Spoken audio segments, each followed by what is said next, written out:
ఈ 11వ నెలలో గొప్ప కార్యాలు మీ ఎడల ప్రభు జరిగించునుగాక.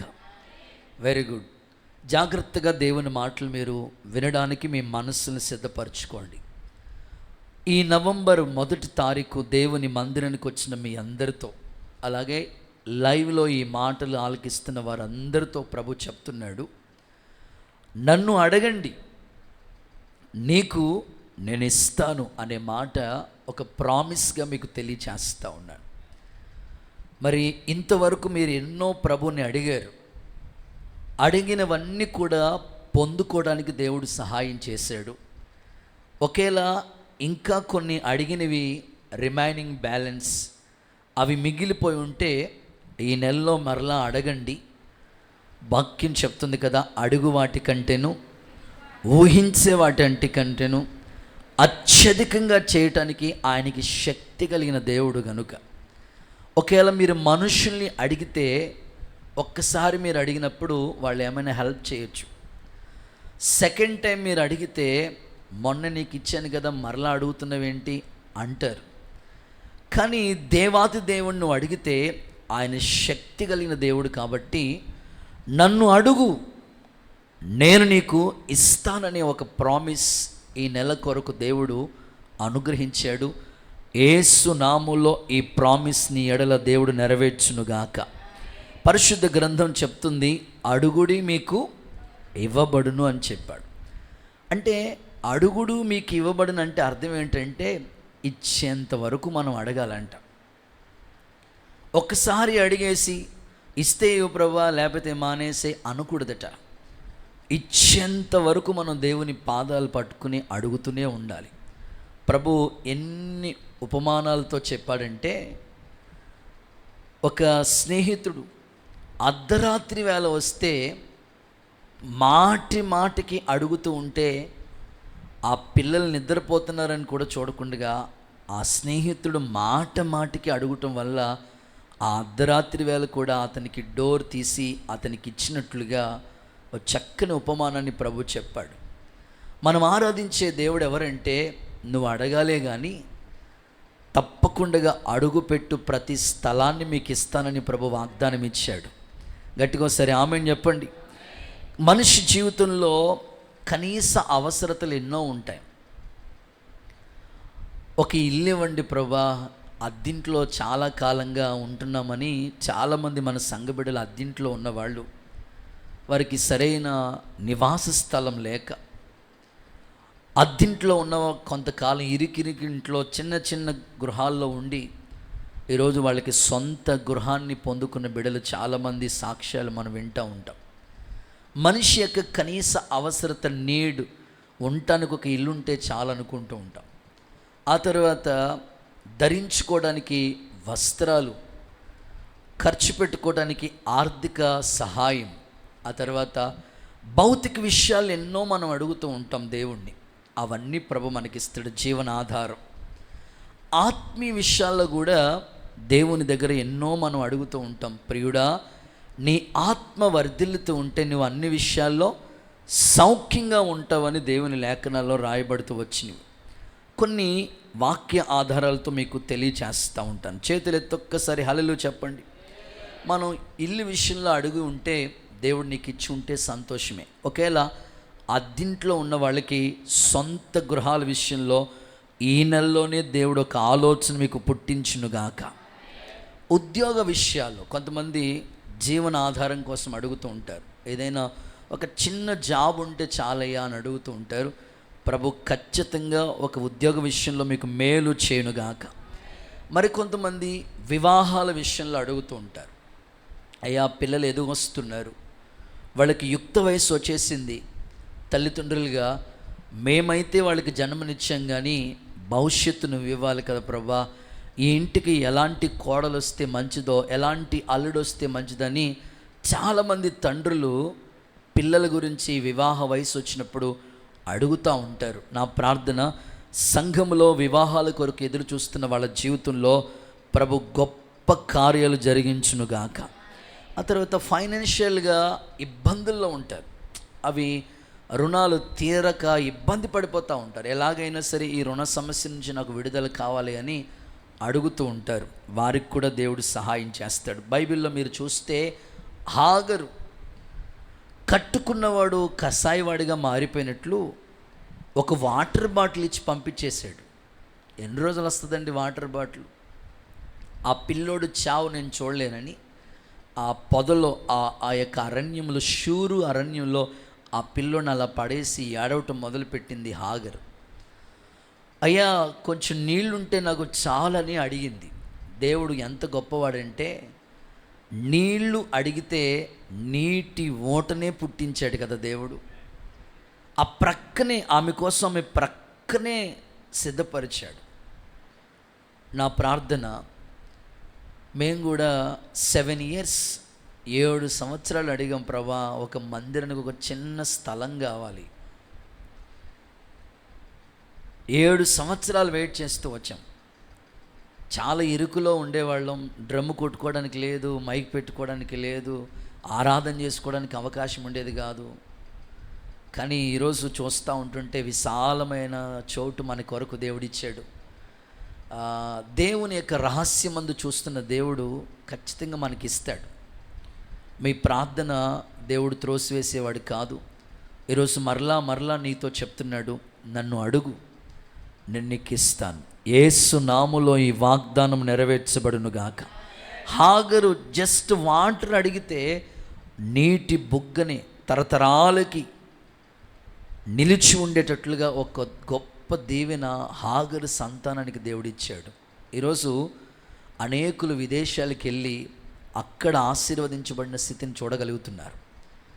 దానికి కారణం ఆ రోజు హాగరు చేసిన కన్నీటి ప్రార్థన. ఈరోజు నువ్వు చిన్న వాటి కోసం అడుగుతున్నవేమో, నీ పిల్లలు పోషించేటట్లుగా ఒక గొప్పన దీవెన దేవుడు నీ కొరకు అనుగ్రహించునుగాక. కొంతమంది అడుగుతారు, ఒక యవనస్తుడు వచ్చి దేవుణ్ణి అడుగుతున్నాడంట, ప్రభా ప్రభా ప్రభా అని. దేవుడు ఆ ప్రార్థన వింటా ఉన్నాడు. ఇంకొక యవనస్తుడు వెంటనే మోకాళ్ళేసి కూడా ప్రార్థన చేస్తున్నాడు, అడుగుతున్నాడు. ఇలా అడుగుతున్నాడు, అడుగుడి మీకు ఇవ్వబడినని చెప్పావు కదయ్యా, అడుగుతున్నాను అని చెప్పి, దేవా అసలు నీ దగ్గర ఎంత ఉందో చెప్పు అంటున్నాడంట. ఏంటంట, దేవుని దగ్గర ఎంత ఉండవేంటండి బాబు, ఆయన సర్వాంతర్యామి, ఏమైనా నీకు చేయగలడు. ఆమెను చెప్పండి. ఏదైనా ఇవ్వగలడు. ఆయన మహిమైశ్వర్యం అన్నిటికీ తరగదు. నువ్వు అడగాలే కానీ ఖచ్చితంగా ప్రభు నీ ఎడల గొప్ప కార్యాలు కృప చూపిస్తాడు. ఆయన నన్ను అడుగు నీకు ఇస్తానని దేవుడు మాటిస్తూ ఉన్నాడు. ఒక తండ్రి కాలేబు తన కూతురికి పెళ్లి చేసి ఇవ్వాల్సినవన్నీ ఇచ్చి పంపించాడు. ఒక భూమిని ఇచ్చి పంపించాడు. ఆ తల్లి మరలా ఇంటికి వచ్చి అడుగుతుంది, అయ్యా నువ్వు ఇచ్చావు కానీ సరిగ్గా ఈ పంట పండట్లేదు, నీటి మడుగులు దయచేయ్యా అని మరలా వచ్చి ఆ తల్లి అడిగింది. వాళ్ళ కూతురు అడిగింది, అక్స. ఆ తండ్రి ఎంత గొప్పోడంటే నీటి మడుగులను అడిగితే మెరక మడుగుల్ని, పల్లపు మడుగుల్ని కూడా ఇచ్చేసాడంట ఆ తండ్రి. ఒక భౌతిక తండ్రే పిల్లల మీద ఎంత మమకారం చూపిస్తే మరి ఆత్మలకు తండ్రి అయిన దేవుడు నీకెందుకు కృప చూపించడు? నువ్వు కన్నీళ్ళు పెట్టుకుంటే, నువ్వు ఏడుస్తూ ఉంటే, నువ్వు ప్రార్థన చేసుకుంటూ ఉంటే నేను దాటిపోతాడా దేవుడు? చెప్పండి. లేదు కదా. వాక్యం చెప్తుంది కదా, చేపను అడిగితే పావునిస్తాడా, గుడ్డుని అడిగితే తేలినిస్తాడా? అలా కాదు కదా. అడుగుడి మీకు ఇవ్వబడని చెప్పిన దేవుడు నన్ను అడుగు మరలా చెప్తున్నాడు. ఈ నెలలో ఆయన చిత్తానుసారంగా మీరు అడగండి, దురుద్దేశాలతో అడగద్దు. చాలామంది అడుగుతున్నారు కానీ ఎందుకు పొందుకోవట్లేదంటే దురుద్దేశంతో అడిగితే మనం పొందుకోలేమంట. కొంతమంది ఎగ్జామ్ హాల్కి వెళ్ళేటప్పుడు అడుగుతూ ఉంటారు దేవుణ్ణి, ప్రభువా నేను స్లిప్పులు పెట్టుకున్నాను, ఎవ్వరు ఇన్విజిలేటర్ చూడకూడదు, సహాయం చేయి ప్రభువా. అలా అడిగితే ఏమి సహాయం చేయడు దేవుడు. దురుద్దేశంతో అడగొద్దు, మంచి ఉద్దేశంతో అడగండి. యేసు నామములో మీకు దేవుడు సహాయము చేయనుగాక. నేను దేవుడిని అడిగాను ప్రారంభ దినాల్లో, అప్పటికి మందిరం కూడా లేదు. ఒక మంచి సౌండ్ సిస్టమ్ ఇవ్వండి ప్రభా అని అడిగాను. ఎందుకంటే ఎక్కడైనా కోటాలు పెట్టాలంటే బయట సౌండ్ తీసుకొచ్చి ఏర్పాటు చేయడానికి చాలా ఇబ్బంది అవుతూ ఉండేది. మంచి సౌండ్ ఇవ్వండి ప్రభా అని అడిగాను నేను. అప్పుడే దేవుడు ఇచ్చాడు. ఎన్నో ఇచ్చాడు ఈ పరిచర్యలో.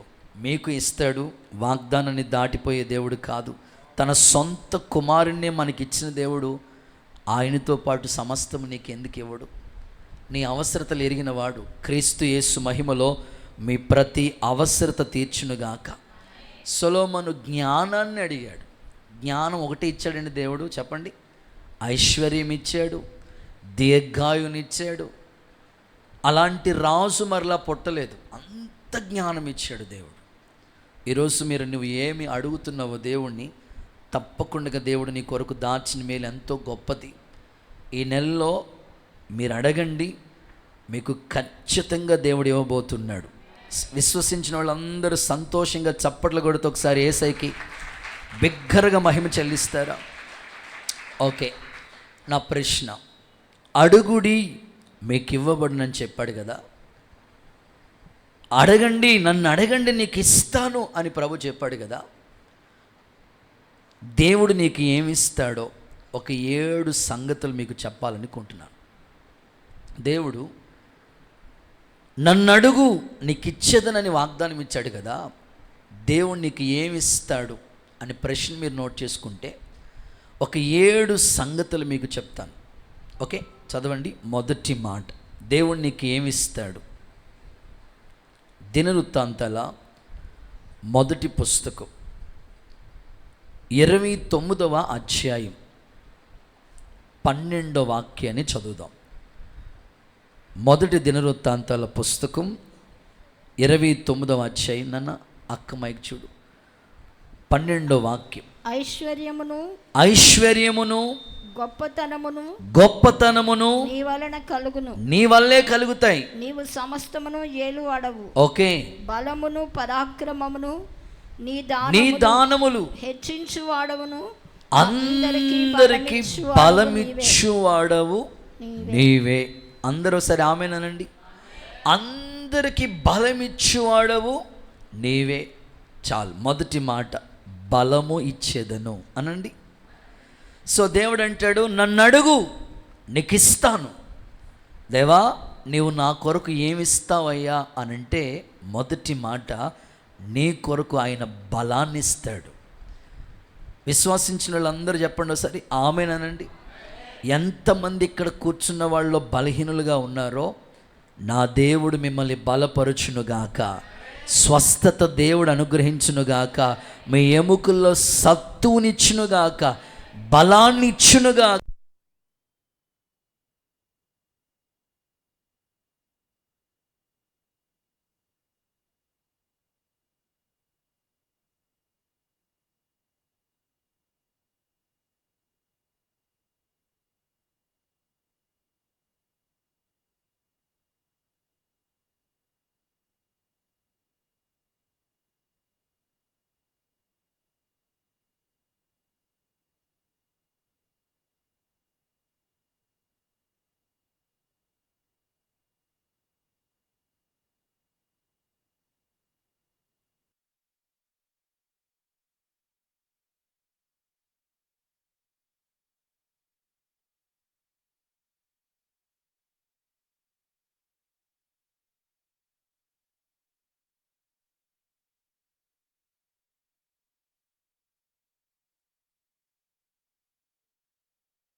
హల్లెలూయా.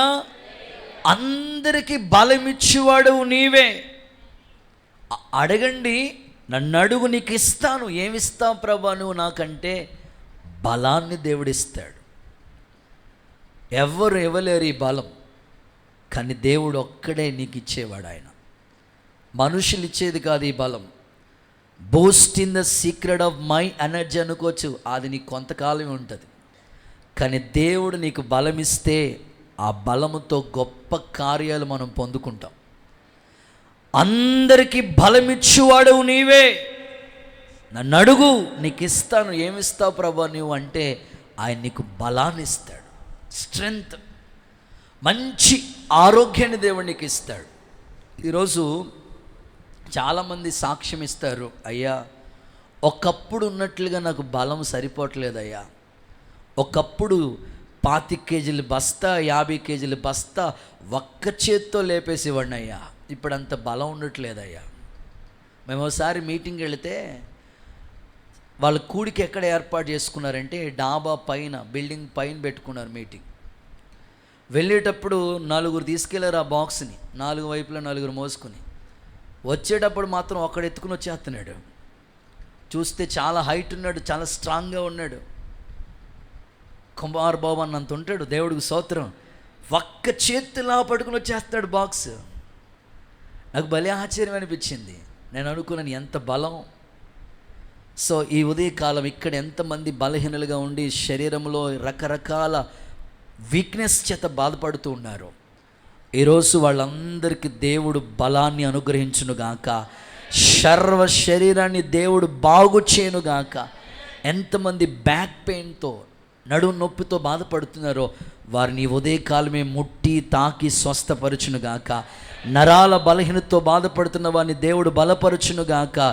ఎముకల్లో కండరాల్లో సత్తువుని దేవుడు ప్రసాదించునుగాక. నన్ను అడుగు నీకు ఇస్తానని ప్రభు మాట్లాడుతున్నాడు. ఆరోగ్య సమస్యలు ఒకప్పుడులాగా ఈ రోజుల్లో ఆరోగ్యం ఉండట్లేదని చాలామంది బాధపడుతున్నారు. నేను దేవుని సందులో ప్రార్థన పూర్వకంగా ఈ మాటలు మీకు అందిస్తున్నాను. ఒకప్పుడుకి ఇప్పుడుకి ఉన్న పరిస్థితులు చూస్తుంటే డాక్టర్కే అంతు చిక్కని రోగాలతో మనిషి బాధపడుతూ ఉన్నాడు. దేవుడికి అసాధ్యం అంటూ ఏదీ లేదండి. అందరికీ బలం ఇస్తాడు ఆయన. నువ్వు అడుగు, నీకు మంచి ఆరోగ్యం. వాక్యంలో ఈ విధంగా రాయబడి ఉందండి, ఆయన వాక్కుని పంపి బాగు చేసే దేవుడండి.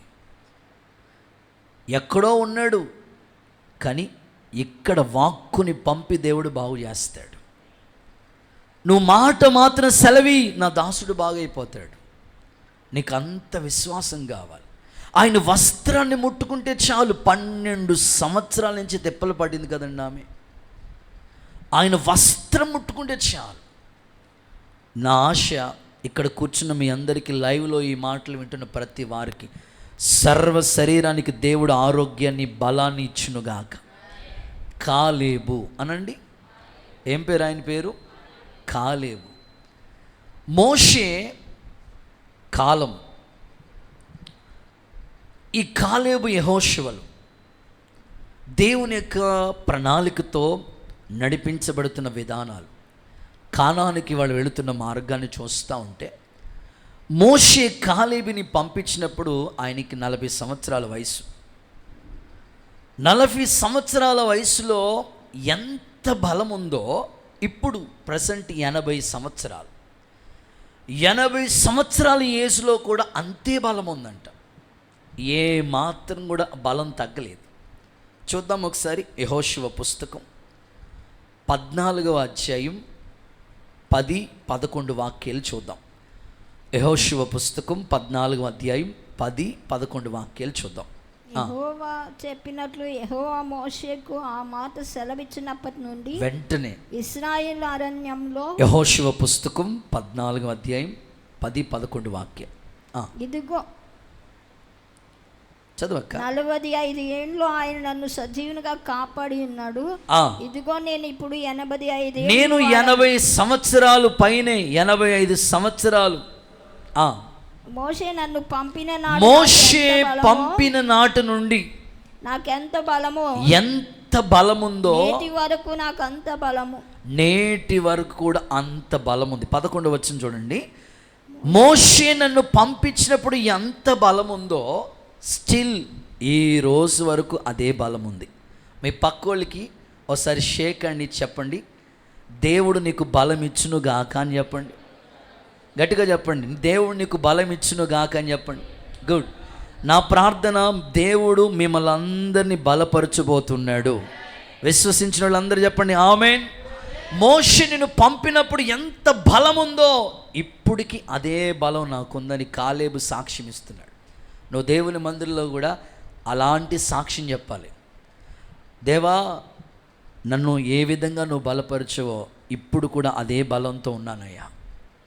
కొన్నిసార్లు వేదిక మీదకి రావటానికి, స్టేజ్ మీదకి రావటానికి కూడా కొన్నిసార్లు ఓపిక ఉండదు, ఎనర్జీ ఉండదు. సో కొన్నిసార్లు బలహీనం అయిపోతాం. ఎందుకంటే అనేక స్థలాలకి జర్నీలు చేస్తూ ఉంటాం, నిద్రలు ఉండవు, సరైన సమయానికి ఫుడ్ తీసుకోం, అంత వీక్ అయిపోతూ ఉంటాం. గత రాత్రి చాలా దూరం వెళ్ళాం. మీటింగ్ ముగించుకుని వచ్చినప్పటికీ, మేము ఇక్కడికి వచ్చినప్పటికీ 12 దాటేసింది. మరలా సిద్ధపడి ప్రార్థన చేసుకుని పడుకున్నప్పటికీ 2. చాలా వీక్ అయిపోతూ ఉంటాం. కానీ మరలా దేవుడు ఉదయకాలమే తేలికైన ఆరోగ్యాన్ని ఇస్తూ ఉంటాడు. ప్రయాణాలు చేస్తూ ఉంటాం, ఒక 2-3 గంటలు నిలబడి వాక్యం చెప్తూ ఉండాలి. చాలా వీక్ అవుతుంది, మరలా దేవుడు బలపరుస్తూ ఉంటాడు. సో ఈ ఉదయకాలం నేను ఆశిస్తున్నాను, పౌలు అంటాడు, నేను ఎప్పుడు బలహీనుడినో అప్పుడే బలవంతుడు. మీ అందరికీ సర్వ శరీరానికి దేవుడు ఆరోగ్యాన్ని ఇచ్చునుగాక, బలాన్ని ఇచ్చునుగాక. బలం గురించి బలం కోసం ఎన్నో ఆహార పదార్థాలు తీసుకుంటూ ఉంటాం. కొంతమంది బలంగా ఉండాలని జీడిపప్పు తింటూ ఉంటారు, తినండి, నో ప్రాబ్లం. బాదం పప్పు తింటారు, తినండి. మేక మాంసం, మీరు మాట్లాడుతూనే ఉండాలి. పాలు, గుడ్లు, కరోనా దయ వల్ల రోజుకి 5 గుడ్లు, ఓకే. ఈ బలం కోసం పాలు, ఎన్నో భౌతిక సంబంధమైన తీసుకుంటూ ఉంటాం. నేను అంటాను, నీ శరీరం ఎంత బలంగా ఉందో ఆత్మలో కూడా అంత స్ట్రాంగ్గానే ఉండాలి. బలం అంటే భౌతిక విషయాల్లోనే కాదు, కానీ ఆత్మీయ విషయాల్లో కూడా అంత స్ట్రాంగ్గానే ఉండాలి. శత్రువు ఎప్పుడు కూడా నిన్ను కృంగదీయాలని నిరాశలోకి తీసుకెళ్ళిపోతూ ఉంటాడు. నా వల్ల కాదు, నేనేమి చేయలేను, విజయాన్ని సాధించలేను, కృప పొందుకోలేను, నిన్ను కృంగదీస్తూనే ఉంటాడు అపవాది. కానీ నువ్వు విశ్వాసంతో చెప్పాలి, శారీరకంగా నువ్వు ఎంత బలంగా ఉన్నావో ఆత్మీయం కూడా అంతే బలాన్ని నువ్వు పొందుకోవాలి. ఉపవాసాలు చేస్తున్నప్పుడు సర్వసాధారణంగా శరీరం బలహీనమైపోతుంది, కానీ ఆత్మలో గొప్ప బలాన్ని మనం పొందుకుంటూ ఉంటాం. ఏది ఏమైనా ఈ ఉదయకాలం ఎంతమంది సిక్కై బలహీనులుగా ఉన్నారో వారందరికీ దేవుడు కాలేబుకి ఇచ్చిన బలాన్ని వారికి దయచేయునుగాక. కొంతమంది చదువులో వీక్, అందులోకి మ్యాథ్స్లో ఇంకా వీక్, నాకు లెక్కలు రావండి బాబా, హిందీ అదేంటో ఆ ఎగ్జామ్ పేపర్ చూస్తేనే వణుకొచ్చేస్తుంటుంది కొంతమందికి. వీక్. నేనంటాను, నువ్వు అన్ని విషయాల్లో బలంగా ఉండాలి. ఫైనాన్షియల్ విషయాల్లో కూడా నువ్వు బలంగా ఉండాలి. ఇటు శారీరకంగా, ఇటు ఆత్మీయంగా, అటు ఆర్థికంగా కూడా నువ్వు బలంగా ఉండాలి. అన్ని విషయాల్లో దేవుడు నిన్ను బలపరుస్తాడు. పౌలు ఇదే మాట అంటాడు కదా, నన్ను బలపరచు క్రీస్తు నందే నేను సమస్తము చేయగలుగుతాను. అంటే నువ్వు ఏదైనా చేయటానికి దేవుడు నిన్ను బలపరిస్తేనే నువ్వు చేయగలుగుతావు. అందుకని ఆయన నిన్ను బలపరచాలి, ఆయన నీకు బలం ఇవ్వాలి. నా ప్రార్థన, అన్ని విషయాల్లో దేవుడు నిన్ను బలపరచునుగాక. చూడండి, ఒక మాట చదివిస్తాను. సామెతల గ్రంథంలో 4వ అధ్యాయంలో 22వ వాక్యం చూడండి. సామెతలు 4:22. అవి దొరికిన వానికి, అవి జీవమును సర్వ శరీరమునకు ఆరోగ్యము ఇచ్చును. సామెతలు 4:22. అవి దొరికిన వానికి సర్వ శరీరానికి ఆరోగ్యం. ఇప్పుడు డాక్టర్ గారి దగ్గరికి వెళితే ఒక్కొక్క డాక్టర్ ఒక్కొక్క దానికే స్పెషలిస్ట్. హెడేక్తో బాధపడుతుంటుంటే తలపోటు వచ్చిందని తల గురించి డాక్టర్ గారి దగ్గరికి వెళ్ళావు, దానికి స్పెషలిస్ట్ ఉంటాడు. చెవి బాధతో బాధపడుతున్న దానికి ఒక స్పెషలిస్ట్, గొంతు స్పెషలిస్ట్, ముక్కు specialist, kidney specialist, heart specialist. ఒక తల్లి అంటుంది, ఈయన స్పెషలిస్ట్ కాదండి బాబు, శాడిస్ట్లా ఉన్నాడు. ఏమో మరి, కొన్నిసార్లు డాక్టర్ కూడా సరిగ్గా సమస్య ఏంటో చెప్పరు, సరైన వైద్యం అందదు. కానీ దేవుడు మాట్లాడుతున్నాడు నీతో, నేను సర్వ శరీరానికి ఆరోగ్యం ఇస్తాను, నీ ఎముకల్లోకి సర్వ శరీరానికి ఆరోగ్యం ఇస్తాను. వాక్యం అండి, సర్వ శరీరానికి ఆరోగ్యం కలుగుతుంది. నువ్వు వాక్యం చదువుతూ ఉంటే ఆ మాటలు నీ శరీరం లోపల అద్భుతమైన ఆరోగ్యాన్ని కలుగజేస్తాయి. జీవాన్ని కలుగు చేస్తాయి, ఎముకల్లోకి బలాన్ని ఇస్తాయి. కొన్నిసార్లు నువ్వు వీక్ అయిపోతున్నా సరే బలపరుస్తాడు. బైబిల్ చెప్తుంది, యవ్వనస్తులు బలవంతులు, వారు దుష్టిని జయించి ఉన్నారు. కొన్నిసార్లు అపవాదిని జయించడానికి కావలసిన బలాన్ని కూడా దేవుడు నీకు ఇస్తాడు. ఇంకో కోణంలో చెప్పాలంటే, ఏలియా ఎంత బలంగా దేవుని కోసం కార్యాలు చేశాడో, అపవాది నిరాశ తీసుకొచ్చినప్పుడు బలహీనుడైపోయి బదిలీ వృక్షం కింద చావును కోరుకుంటున్న సమయంలో కూడా ఆ భోజన బలము ద్వారా 40 రాత్రింబగళ్ళు ప్రయాణం చేసే బలాన్ని దేవుడు ఇచ్చాడు కదండి.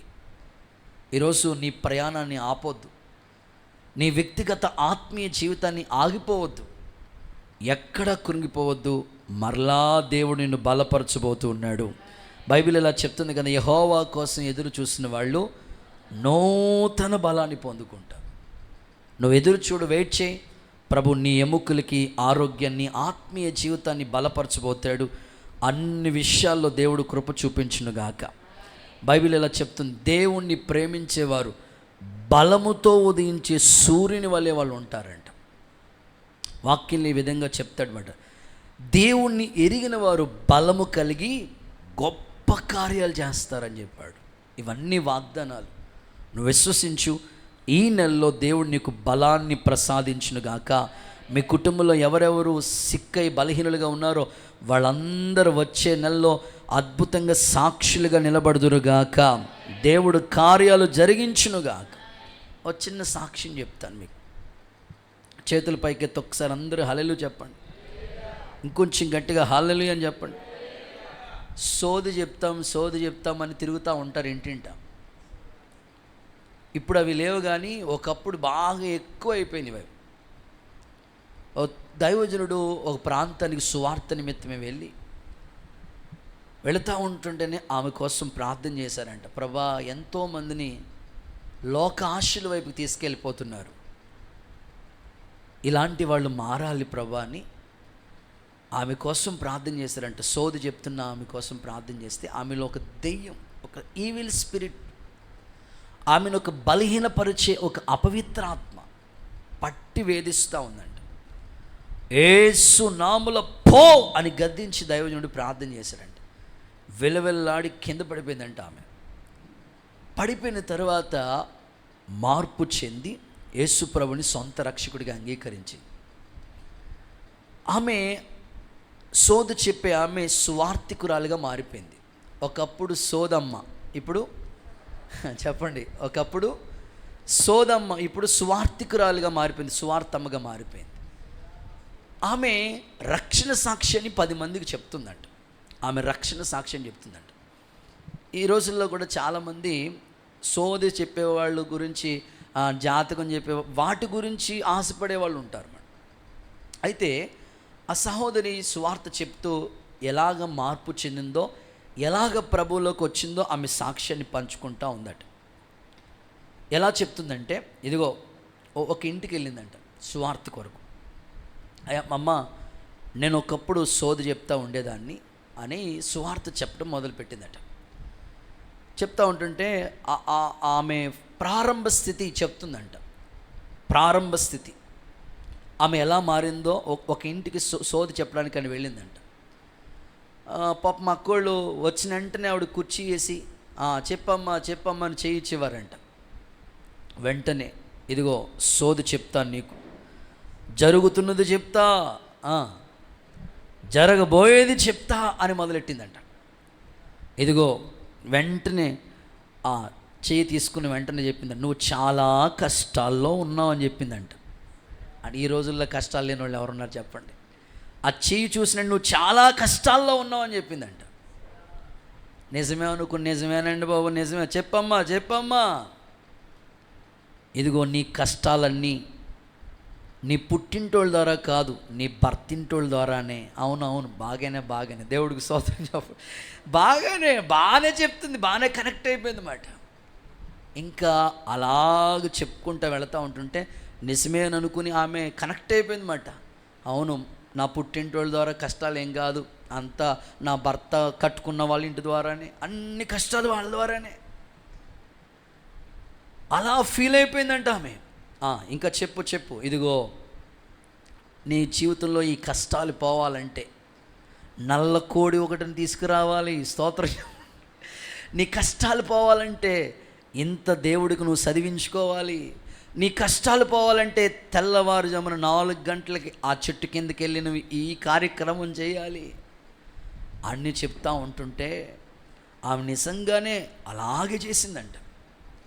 ఆ తెల్లవారుజామున దైవజనుడు ఆ ప్రాంతం గుండా వెళతా ఉంటుంటే ఆ దెయ్యం పట్టిన ఈ సోదు చెప్తున్న ఆమె చూసి ఈ ఊరిలో ఎంతోమందిని డైవర్ట్ చేస్తుంది. ఈమె మనుషుల్ని చీకటి సంబంధులుగా తీసుకెళ్ళిపోతుంది. చాలామంది బలహీనలైపోతున్నారు. ఆమె ద్వారా అనేక కుటుంబాలు పాడైపోతున్నాయి. దైవజనుడు కన్నీటితో గద్దించాడంట. ఆ రోజు ఆమెలో ఉన్న ఆ స్పిరిట్ విడిపించబడి ఆ రోజు నుంచి మార్పు చెంది సువార్థికురాలిగా మారిపోయింది. ఎన్నో కుటుంబాల్ని దేవునిలోనికి నడిపించిందంట. ఆమె చప్పట్లో కొడుతూ ఒకసారి యేసయ్యకి మహిమ చెల్లిద్దాం. ఈరోజు చాలామంది వాళ్ళు చెప్పిన మాటలను బట్టి వాళ్ళు ఆరోగ్యవంతులే, కానీ ఆ మాటలను బట్టి కృంగిపోయి నాకేదో జరిగిపోద్దంట, నాకేదో అయిపోద్దని ముందే బెంగ పెట్టేసుకుని మంచాన్ని పడిపోయి సిక్కైపోయిన వాళ్ళు ఎందరో ఉన్నారు. నా ప్రార్థన వాళ్ళందరినీ దేవుడు వాక్కుని పంపి బాగు చేయనుగాక, వారికి బలమిచ్చునుగాక. రెండో మాటలకు వెళ్తాను. సెకండ్ వన్, నన్ను అడుగు నీకు ఇస్తాను. ఏమిస్తాడు దేవుడు చెప్పండి? ఒకటి, బలాన్ని ఇస్తాడు, ఆరోగ్యాన్ని ఇస్తాడు. రెండో మాట, రూతు పుస్తకం 2వ అధ్యాయం 12వ వాక్యం చదవగా విందాం. రూతు పుస్తకం 2వ అధ్యాయం 12వ వాక్యం. యెహోవా నువ్వు చేసిన దానికి ప్రతిఫలమిచ్చును. చాలు చెప్పండి, ప్రతిఫలమిచ్చును అనండి. అంతే. నన్ను అడుగు నీకు ఇస్తాను. ఏమిస్తావు ప్రభా నువ్వు అంటే ప్రతిఫలం. ఒకటి, బలాన్ని ప్రభు నీకు ఇస్తాడు నువ్వు ఆరోగ్యంగా ఉండడం కోసం, నీ ఆత్మీయ జీవితం చక్కగా దేవునిలో కట్టబడటం కోసం. సో రెండవదిగా నీకు ప్రతిఫలాన్ని దేవుడు ఇస్తాడు, ఖచ్చితంగా, సందేహమే లేదు. ఈ ఉదయకాలం ఎంతమంది దేవుని పాదాల దగ్గర ప్రతిఫలం కోసం ఎదురు చూస్తున్నారో, యేసు నామములో మీ కొరకు దేవుడు ప్రతిఫలాన్ని అనుగ్రహించునుగాక. ఏమండి, ఒక వ్యవసాయం చేస్తున్న రైతు, అయ్యా మీరు ఎందుకు వ్యవసాయం చేస్తున్నారంటే ఆయన చెప్తాడు, ఒకటే చెప్తాడు, నాకు పంట అనేది ఒక ప్రతిఫలంగా వస్తుంది అయ్యా. 6 నెలలకు ఒకసారి పంట. ఇక చెరువుల్లో అయితే రొయ్యల చెరువులు కావచ్చు, చేపల చెరువులు కావచ్చు, వాళ్ళకి క్రాప్ సీజన్ ఉంటుంది, అలాగా పంట చేతికి వస్తుంది, పెట్టుబడి పెడతా ఉంటారు. ఇప్పుడు ప్రభు అంటారు నీకు ప్రతిఫలం ఇస్తా. చదువుకునే పిల్లలకి ప్రతిఫలం గురించి, ఒక ఉద్యోగం వస్తే చాలని ప్రతిఫలం కోసం వాళ్ళు వెయిట్ చేస్తారు. ఉద్యోగం చేస్తున్న వాళ్ళు జీతం వస్తే చాలని వాళ్ళు వెయిటింగ్, ప్రతిఫలం కోసం ఎదురు చేస్తూ ఉంటారు. ఇలాగ జీవితంలో ప్రతిఫలం కావాలని ఎన్నో విధాలుగా సేవ చేస్తున్న మాకు కూడా ఒక కిరీటాన్ని దేవుడు ఒక ప్రతిఫలంగా మాకు ఇస్తాడు. విశ్వాస జీవితంలో నువ్వు దేవుని కొరకు ఎదురు చూస్తున్న విషయాల్లో ప్రతిఫలాన్ని దేవుడు నీకు ఇస్తాడు. ఒక చిన్న చిన్న భౌతిక విషయాలకే, భూమి మీద జరుగుతున్న వాటికి ప్రతిదానికి ప్రతిఫలం పొందుకుంటుంటే నువ్వు దైవికమైన భక్తిలో ఎదుగుతున్నావు కాబట్టి నేను దాటిపోయే దేవుడు కాదు, ఖచ్చితంగా నన్ను అడుగు నేను నీకు ప్రతిఫలం ఇస్తానని మాట్లాడుతున్నాడు. రూతు జీవితంలో చూస్తే నువ్వు చేసిన దానికి ఆయన నీకు ప్రతిఫలం ఇస్తాడు, గొప్ప సంపూర్ణ బహుమానం ఇస్తాడు. ఏమండి, రూతు జీవితం మనకి తెలుసు కదా, మోయాబు సంతతి, శపించబడిన కుటుంబంలో పుట్టిన ఆమె. ఇప్పుడు బెత్లెహేంలోకి వచ్చిన తర్వాత, బోయాసు పొలంలో అడుగు పెట్టిన తర్వాత, ఆ పరగ కోసం వెళ్ళిన ఆమె ఆ పొలానికి వానరమ్మగా మారిపోయింది. ఎంత ప్రతిఫలం రూతుకి ఇచ్చాడంటే ఆమె పేరు యేసుక్రీస్తు వంశావళిలోకి వచ్చేసింది. ఈరోజు దేవుని సందులో నువ్వు చేసింది ఎప్పుడు దేవుడు మర్చిపోయే దేవుడు కాదు. నువ్వు చేసిన దానికి ఆయన ఖచ్చితంగా గుర్తుపెట్టుకుని నీకు ప్రతిఫలం ఇచ్చునుగాక. చూడండి, లేఖనాల్లో మీకు చదివిస్తాను. కొలస్సీ పత్రిక 3వ అధ్యాయం 23వ వాక్యం. కొలస్సీ 3:23. ప్రతిఫలముగా పొందుదు, ప్రభు వలన స్వాస్థ్యాన్ని ప్రతిఫలంగా పొందుదమని ఎరుగుదుము.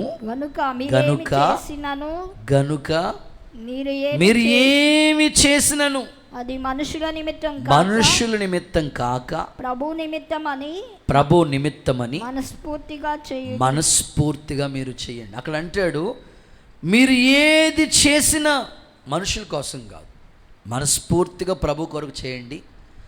ప్రభు వలన మీకు ఒక ప్రతిఫలం పొందుకుంటారు. ఇక్కడ చాలామంది పరిచర్య చేసే వాలంటీర్లు ఉంటారు.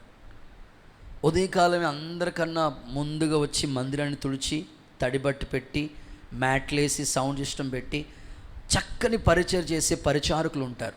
ఇలాంటి ప్రోగ్రామ్స్ జరుగుతూ ఉంటుంటే పొద్దున్నే పెందల కాడ వచ్చి వంటల దగ్గర పరిచర్య చేసి కూరగాయలు తరిగేవాళ్ళు, వంట చేసేవాళ్ళు, ఇలా పరిచర్య చేసే బిడ్డలు ఉంటారు.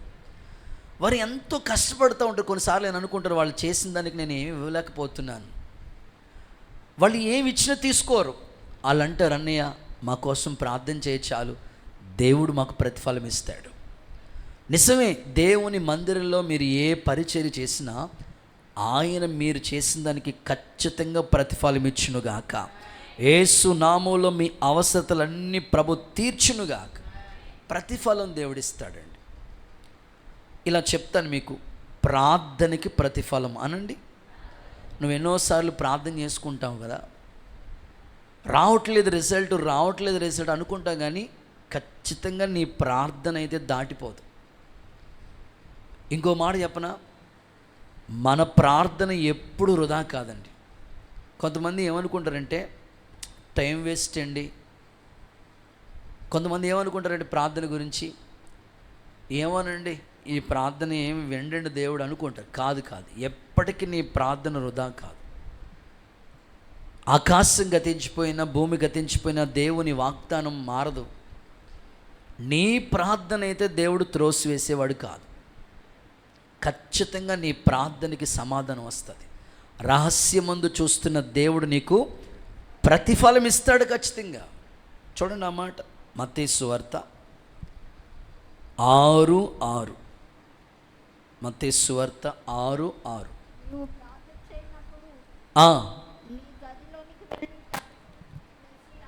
రహస్యమందు చూస్తున్న నీ తండ్రి నీకు ప్రతిఫలం ఇస్తాడు. రహస్యమందు చూస్తున్న తండ్రి నీకు ప్రతిఫలం ఇస్తాడు. అంటే నువ్వు ప్రార్థన చేస్తున్నావు కదా, 6:6 మత్తయి సువార్త 6. కింద మాట చూడండి, అప్పుడు రహస్యమందు చూస్తున్న నీ తండ్రి నీకు అంటే నీ ప్రార్థనలు ఎప్పుడు కూడా త్రోసివేయడం మాట. ఆయన నువ్వు చేస్తున్న ప్రార్థన రావట్లేదండి, రిజల్ట్ రావట్లేదండి, అడుగుతున్నానండి, ఏమో దేవుడి దగ్గర నుంచి సమాధానం రాడు. ఇప్పుడు ఎలియాజరు ఉన్నాడు,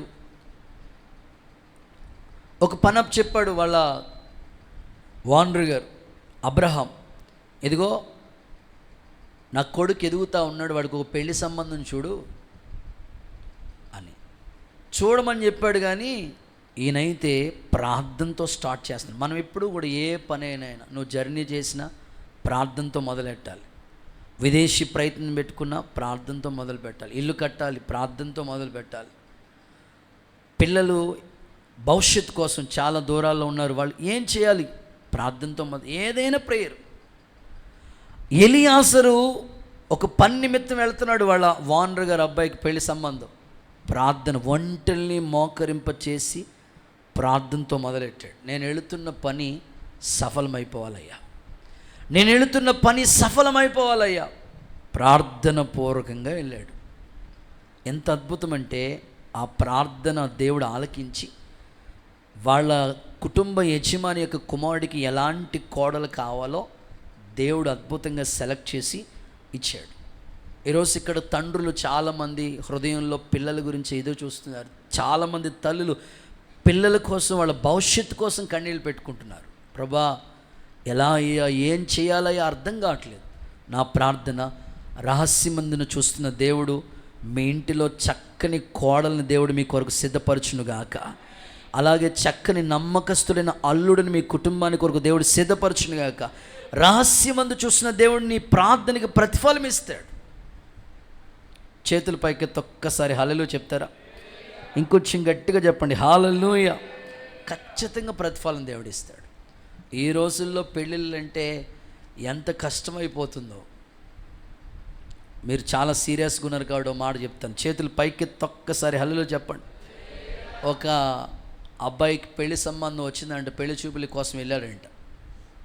వెళితే అంత ఓకేనా? అంత ఓకే. పర్ఫెక్టేనా? పర్ఫెక్టే. నచ్చిందా అమ్మాయి? నచ్చింది. అమ్మాయి అడిగిందంటే అబ్బాయిని, నచ్చితే నేను కొన్ని క్వశ్చన్లు అడగాలనుకుంటున్నాను అన్నదట. ఆ అబ్బాయి అనుకున్నాడంట, నేను ఎన్నో ఎగ్జామ్స్ పాస్ అయినా గవర్నమెంట్ జాబే చేస్తున్నాను, ఇలాంటి ఎగ్జామ్ పెద్ద లెక్క ఏంటి? అడిగమ్మా, నువ్వు ఎన్ని ప్రశ్నలు అడుగుతావో సమాధానం చెప్పడానికి నేను రెడీగా ఉన్నాను. Are you ready? రెడీ.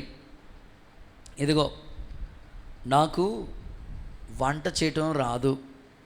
ఎవరు? అమ్మ చెప్పండి, ఎవరు? పెళ్ళి కూతురు.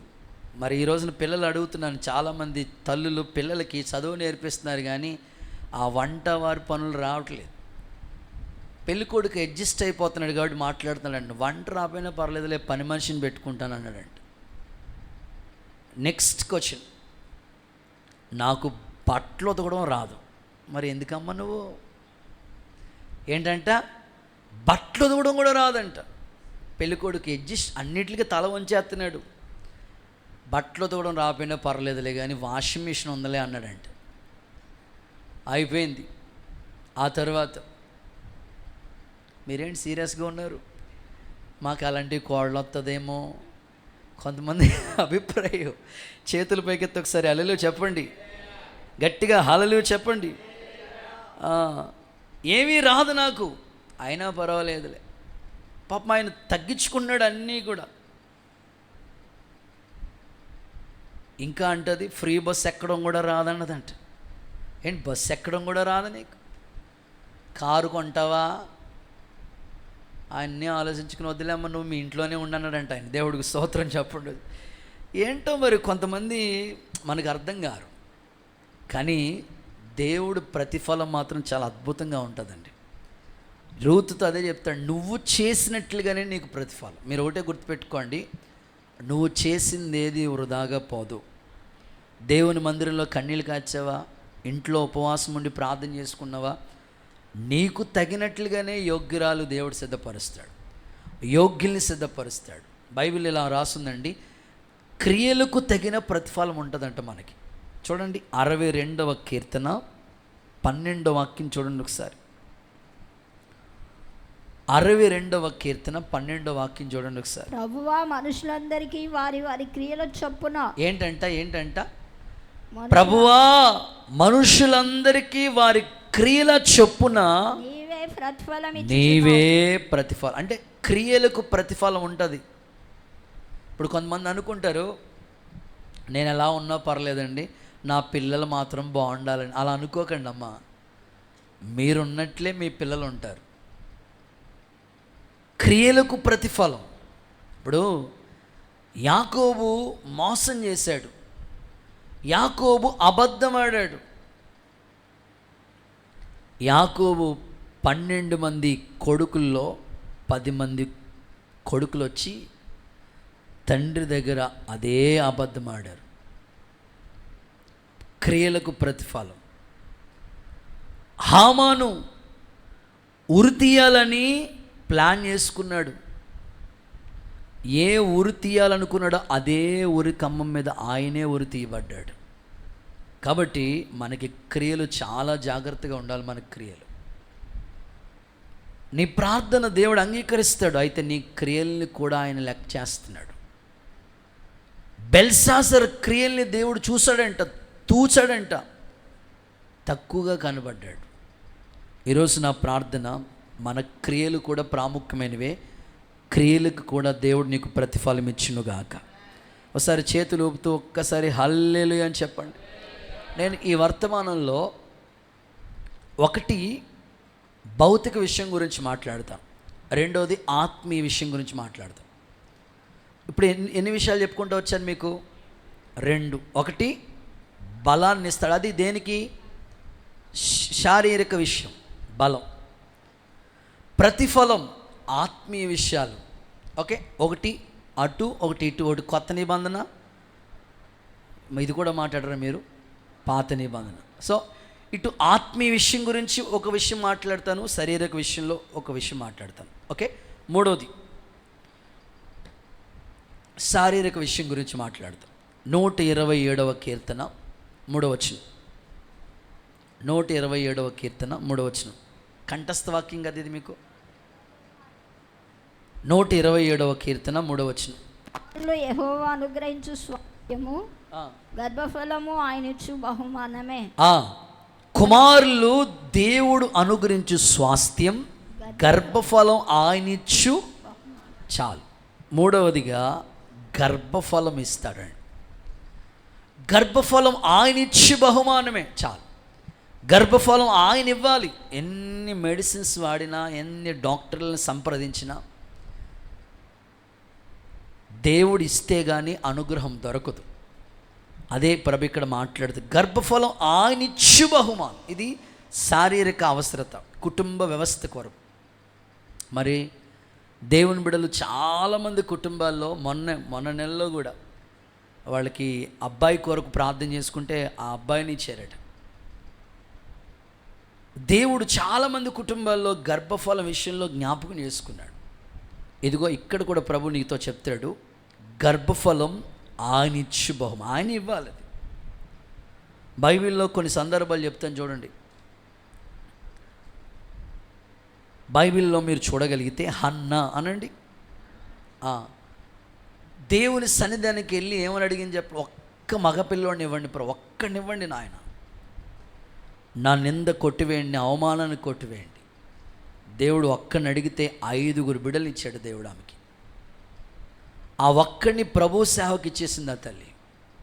ఈరోజు చాలామంది తల్లులు మోకరించి ప్రార్థన చేసుకున్నప్పుడు ఇలా అడగాలి దేవుని దగ్గర, ప్రభా ఒక్క పిల్లోడిని ఇవ్వండి నాయన, నా నిందను కొట్టివేయండి అయ్యా, వాడిని నీ కోసం పెంచుతాను, నీ పని కోసం పెంచుతానయ్యా, నీ సేవ కొరకు ఉపయోగకరంగా పెంచుతానని అడగండి. హన్నాలాగా అనేకమైన తల్లులు సంతానం కొరకు ఎదురు చూస్తున్న వాళ్ళ జీవితంలో యేసు నామములో మూయబడిన గర్భం తెరవబడును గాక. ఈ నెలలోనే అనేక కుటుంబాలని దేవుడు జ్ఞాపకం చేసుకును గాక. బైబిల్ ఈ విధంగా చెప్తుంది, షారా నిర్ణయ కాలంలో దేవుడు జ్ఞాపకం చేసుకున్నాడు. ఒక రైట్ టైం ఉంటుంది, నువ్వు ఎదురు చూస్తున్నావు, నిర్ణయ కాలం నీకోసం ఒకటి నియమించాడు దేవుడు.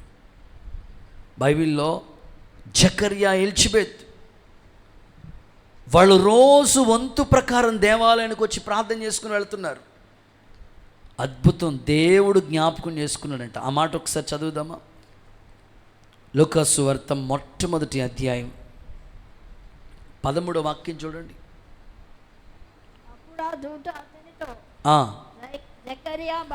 జకర్యా భయపడొద్దు, నీ ప్రార్థన వినబడింది, ఓకే. చూడండి, పుట్టబోయే బిడ్డ గురించి మాట్లాడాడు, పేరు గురించి కూడా మాట్లాడాడు. దేవుడి కార్యాలు ఎంత గొప్పగా ఉంటాయంటే, మన మందిరానికి వచ్చే ఒక తల్లి, వాళ్ళకి వివాహమై 10 సంవత్సరాలు అయిపోయింది. చాలా చోట్లకి మ్యాక్సిమం ఎక్కడెక్కడికి తిరగాలో అన్ని చోట్లకి తిరిగి వచ్చేసారు. అన్నీ అయిపోయినాయి. వాళ్ళందరూ చెప్తూ లాస్ట్లో ఒక పెయింటింగ్ వేసే ఒక ఆయన అన్నారట, మీకు అన్నీ అయిపోయినాయి కదా, అన్ని చోట్లకి వెళ్ళొచ్చేసారు కదా, నేను ఒక చోట చెప్తాను, దేవుడి దగ్గరికి మీరు వస్తే ఏమైనా ఆయన జ్ఞాపకం చేసుకుంటాడు అని. మనకి సేవ ప్రారంభం అట. ఆ రోజులు ప్రారంభ రోజులు చిన్న గదిలో మన సేవ జరుగుతుంది. వాళ్ళకి అప్పటికే 10 years అయిపోయింది వివాహమై. అంతే, విశ్వాసంతో దేవుని మందిరంలో అడుగు పెట్టారు వాళ్ళు. శనివారం ఫాస్టింగ్ ప్రేయర్ ఎంత విలువైందో చెప్తాను, ఉపవాస ప్రార్థన అందుకే మిస్ అవ్వద్దని చెప్తూ ఉంటాను. ఎవరు వచ్చినా రాపోయినా వాళ్ళు మాత్రం భార్యాభర్తలు ఇద్దరు, మీ గదిలో జరిగేది ఆరాధన కంపల్సరీ 10 kilometers నుంచి ఆ 10 మంది ఆరాధన జరుగుతూ ఉండేటప్పుడు అలా వచ్చి కూర్చునేవారండి భార్యాభర్తలు ఇద్దరు. ఓ చోటుకి వెళ్ళారంట. వాళ్ళు అన్నారంట, అట్టిపోళ్ళకి ప్రార్థన చేసి ఇస్తామా, అట్టిపోళ్ళు తింటే మీకు పిల్లలు పుట్టేస్తారు. ఏమంటే అట్టిపోళ్ళు తింటే పిల్లలు పుట్టేస్తారా? అన్నయ్య ఏమీ జరగలేదు అన్నయ్య అని. అమ్మ నేను అన్నాను, అట్టిపోళ్ళ గురించి కానీ కొబ్బరికాయల గురించి కానీ ఇలా మూఢనమ్మకాలు పెట్టుకోవద్దు. యేసు ప్రభు మీద విశ్వాసంతో రా. శనివారం ఉపవాసం ఉండి రా. అలాగే వచ్చేవారు. కొంతకాలం గడిచిపోయింది. ఓ రోజు ఉపవాస ప్రార్థనలో వాక్యం చెప్తా ఉన్నాను. నమ్మింది ఆమె. భర్తకి కొంచెం నమ్మకం, కానీ భార్యకి 90% నమ్మకం. విశ్వాసంతో వస్తున్నారు. ఓ రోజు వాక్యం చెప్తూ, దేవుడు అడుగుడి మీకు ఇవ్వబడినని చెప్పారు. ఇచ్చేంత వరకు అడగాలయ్యా, దేవుడు చేస్తాడని. అంతే. ఆ రోజు ఒక నిర్ణయానికి వచ్చిందంట ఆమె. నాకు పిల్లలు పుట్టే వరకు రాత్రిపూట నేను అన్నం తిన్నాను. దేవా, నువ్వు చేసే దేవుడు, నేను నమ్ముతున్నాను. గర్భఫలం నువ్వు ఇవ్వాలి. ఉపవాసం ఉంటాను రాత్రి అంతా, దేవుని పాదాల దగ్గర పట్టుకుంటాను. భర్త తాపి మేస్త్రి, పొద్దున్నంతా పనిచేసి వస్తాడు, సాయంకాలానికి వంట చేయాలి. అలాగే వంట చేసి పెట్టేది. ఈమె మాత్రం తినకుండా ఉపవాసం ఉండి కన్నీళ్ళతో ప్రార్థన చేసుకునేదండి. దేవుడు జ్ఞాపకం చేసుకున్నాడు. 2 మగ పిల్లల్ని ఇచ్చాడు. చప్పట్లు కొడుతూ సరే యేసయ్యకి మహిమ చెల్లిద్దాం. ఈరోజు నేను అంటానండి, ఒక సేవకులుగా మేము ప్రార్థన చేస్తున్నాం. సంతు లేని వారిని ఇల్లాలుగా, కుమారుల సంతోషంగా తల్లిగా వాగ్దానం ఉంది కదా. నువ్వు అడుగు, నిన్ను కూడా దేవుడు జ్ఞాపకం చేస్తాడు. నీ కుటుంబంలో ఈ అద్భుత కార్యాలు యేసు నామములో ప్రభు ప్రారంభించునుగాక. ఓకే, ఇక 4వ మాటలోకి వెళ్ళిపోతున్నాను. 4th one, నన్ను అడుగు నీకు ఇస్తాను. ఇది ఆత్మీయ విషయం. 1 యోహాను పత్రిక 2వ అధ్యాయం 27వ వాక్యం. 1 యోహాను పత్రిక 2వ అధ్యాయం 27వ వాక్యం. మీరు ఆయన వలన పొందిన అభిషేకం నిలుచుచున్నది, మీలో నిలుస్తుంది గనుక ఎవడును మీకు బోధింపనక్కర్లేదు. ఓకే, ఆయన ఇచ్చిన అభిషేకం. అదిగో 1 యోహాను పత్రిక 2:27. ఆయన ఇచ్చు అభిషేకం. చాలంతే. అందరూ ఒకసారి చేతులు పైకెత్తి హల్లెలూయా చెప్పండి. కొంచెం గట్టిగా ఆమేనని చెప్పండి. సో 4వది అభిషేకం. ఆయన ఇచ్చు అభిషేకం అని చెప్పాడు. ఇది ఆత్మీయ విషయం. అభిషేకం కూడా దేవుడు నీకు ఇవ్వాలి. నా ప్రార్థన, ఈ మందిరంలోకి వచ్చే కుటుంబాల్లో ప్రార్థనలో బాగున్నారు, స్వార్థ పరిచర్యలో బాగున్నారు, దేవుణ్ణి ప్రేమించే విషయంలో, సేవకు సహకరించే అన్ని విషయాల్లో బాగున్నారు. ఓకే, హోలీ స్పిరిట్, ఆత్మ దేవుని యొక్క సహాయం కొరకు ఎంతమంది ఎదురు చూస్తున్నారో వారిని దేవుడు జ్ఞాపకం చేసుకునుగాక. గట్టిగా చెప్పండి ఒకసారి అందరూ ఆమేనని చెప్పండి. సీమైనరు పరిశుద్ధాత్ముడు ఆయన నీకు ఇవ్వాలి అభిషేకం. ఖచ్చితంగా దేవుడు నిన్ను జ్ఞాపకం చేసుకుంటాడు. ఆయన ఇచ్చు అభిషేకం అన్నారు. పరిశుద్ధాత్ముడా నాలో అగ్ని మండించు, అగ్ని మండించు, నాలో అగ్ని మండించు, అగ్ని మండించు నాలో. పరిశుద్ధాత్ముడా నాలో అగ్ని మండించు, పరిశుద్ధాత్ముడా నాలో ప్రాణ ఆత్మ శరీరము నీకే అర్పించుచున్నానయ్యా. ప్రాణ ఆత్మ శరీరము నీకే అర్పించుచున్నానయ్యా. నీ ఆత్మవరములతో నన్ను అభిషేకం చేయుమయ్యా. నీ ఆత్మవరములతో నన్ను అభిషేకం చేయుమయ్యా. నీ మండించు నాలో,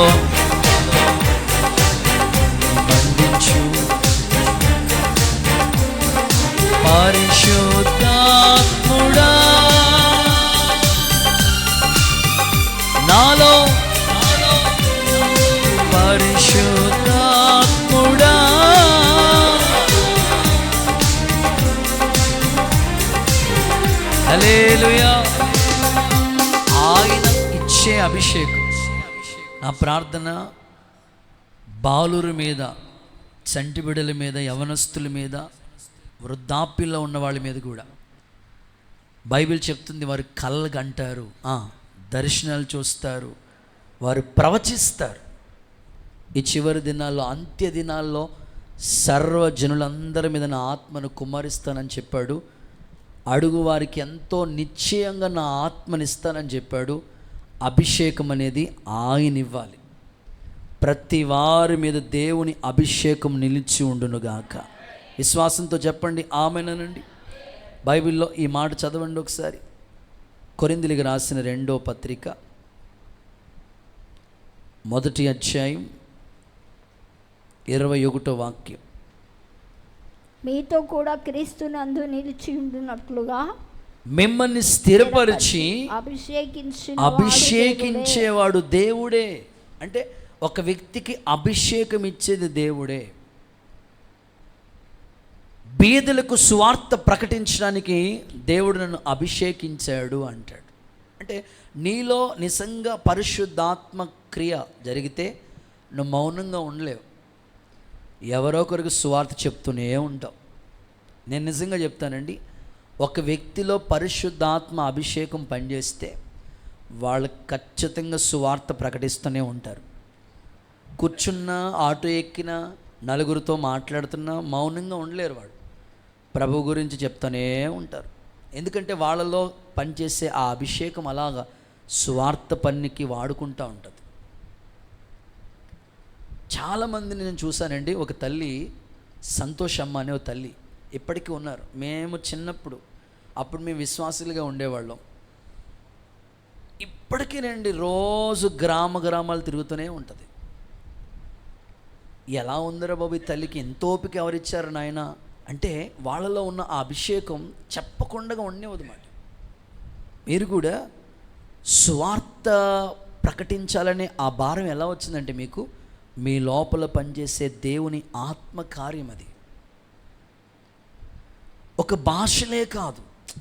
అభిషేకం అంటే ప్రవచించు ఆత్మ, వివేచించు ఆత్మ, జ్ఞానవాక్కులు, భాషలు మాట్లాడటం, వాటికి అర్థం 9 వరాలు ఉన్నాయి. సో అందులో ఒక అభిషేకించబడిన మాట ఏంటంటే సువార్త చెప్పడానికి దేవుడు నిన్ను ప్రేరేపిస్తూ ఉంటాడు.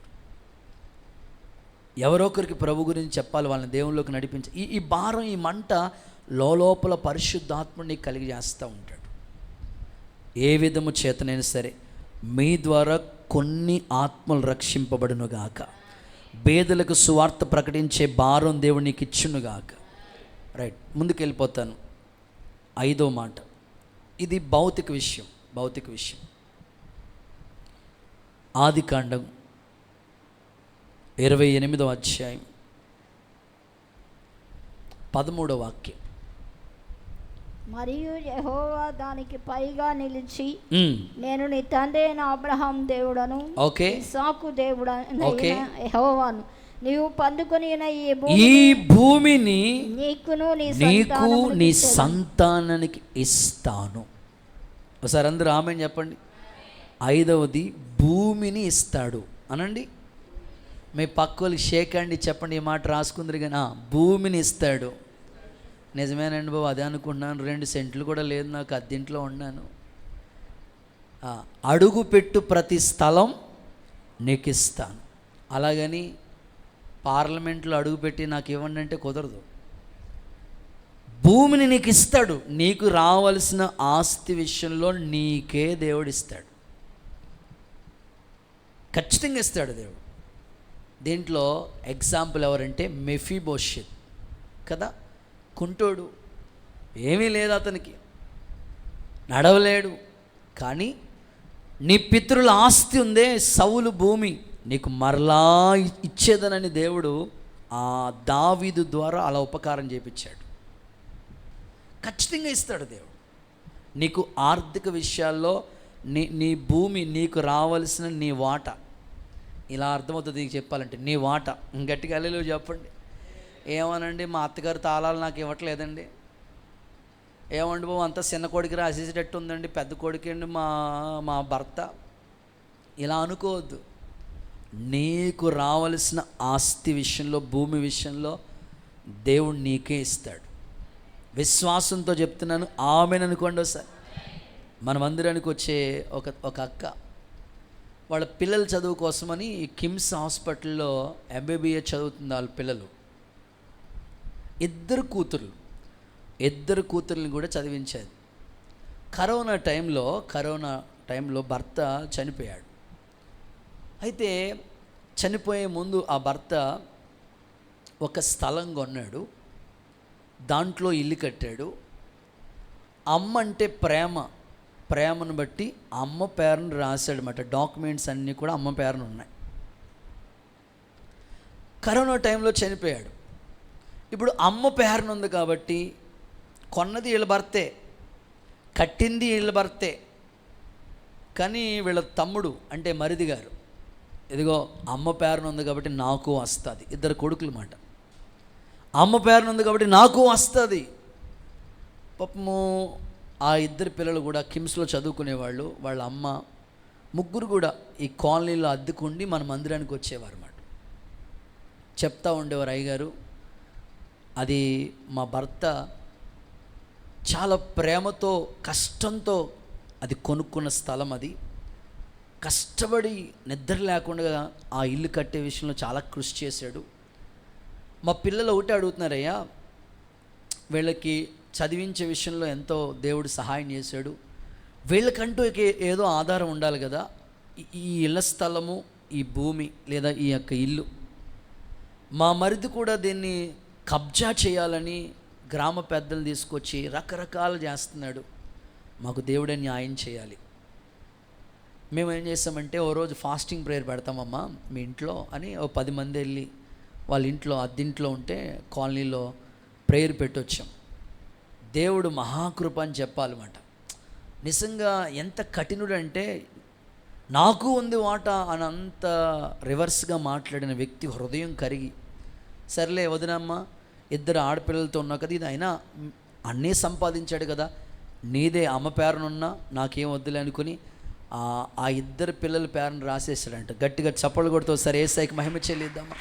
ఎందుకు ఈ సాక్ష్యం చెప్పానంటే, ఆ తల్లి ఏడుస్తూ సాక్ష్యం చెప్పింది, నా ప్రార్థన భూమి విషయంలో నీకు దేవుడు సహాయము చేయనుగాక. చూడండి, ఒక అధికారిని నీకోసం నియమిస్తాడంట దేవుడు.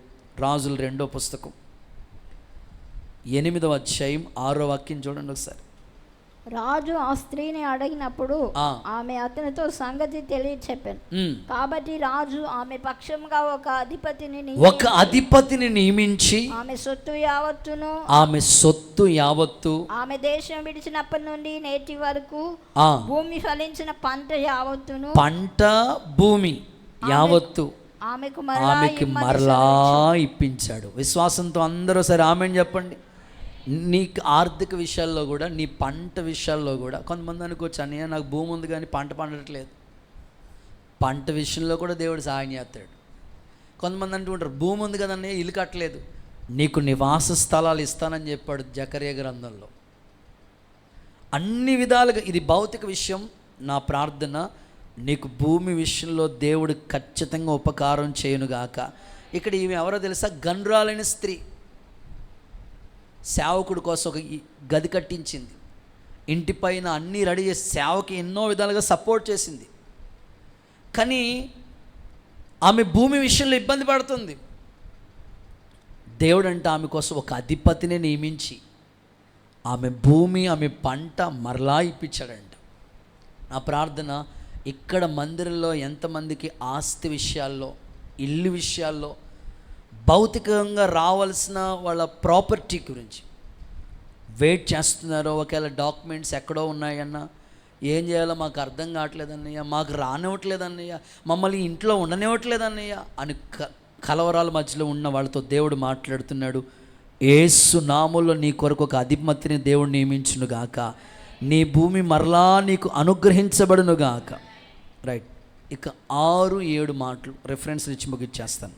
6వది ప్రకటన గ్రంథం